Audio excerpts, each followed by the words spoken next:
আজকের বিষয় হচ্ছে বিশ্ব নেতাদেরকে নিয়ে। বিশ্ব নেতাদের ভিতরে একজন নেতা আছে, সে পারমাণবিক বোমাও তাকে দেখলে ভয় পায়। কিভাবে ভয় পায়? হ্যাঁ, বর্তমানের পরিস্থিতির সাথে মিলাবো কোরআন হাদিসে কি বলতে আছে। হ্যাঁ, তাই আমরা দেখবো। যেমন পৃথিবী যেসব বানাইছে, পৃথিবী কাঁপতে আছে, তার জন্য আল্লাপাক পাহাড় দিয়ে দিছে, প্যারাক মেরে দিছে। তারপরে এই পাহাড় দেখে ফেরেশতারা তো অবাক, প্রশ্ন করলো, আল্লাহ এর তো নাকি কোনো শক্তিশালী কিছু আছে? আল্লাহ পাক বলছে হ্যাঁ আছে, সেটা হয়েছে লোহা। লোহা দিয়ে পাহাড় কাইটা নাই বলে নাই বানানো যায়। তারপরে হয়েছে ফেরেশতারা আবার প্রশ্ন করছে, এই লোহার তো নাকি কোনো কিছু আসেনি শক্তিশালী? হ্যাঁ আছে, সেটা হয়েছে আগুন। লোহা যত শক্তিশালী হোক আগুনে গলে যায়। এরপর আবার ফেরেশতারা প্রশ্ন করেছে, এই আগুনের থেকে কিছু আসেনি শক্তিশালী?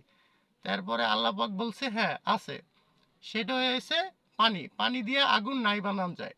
তারপরে আবার ফেরেশতারা প্রশ্ন করেছে যে পানি থেকে কিছু শক্তিশালী আসেনি? হ্যাঁ আছে, সেটা হয়েছে সুনামি। সুনামি দিয়ে পুরো পৃথিবী ডুবিয়ে দেওয়া যায়। হ্যাঁ, তারপর আবার প্রশ্ন করেছে ফেরেশতারা যে আর কিছু আসেনি শক্তিশালী? হ্যাঁ আছে। কয় ওই যে পৃথিবীতে দেখো না আমার বান্দারা, কয় এরা তো খুবই ক্ষুদ্র, এদের কিসের শক্তি? হ্যাঁ, এরাই সবচেয়ে শক্তিশালী, তাদের ইমানই সবচেয়ে শক্তিশালী। ইমান আর দোয়া, এই দুইটি হয়েছে শক্তিশালী।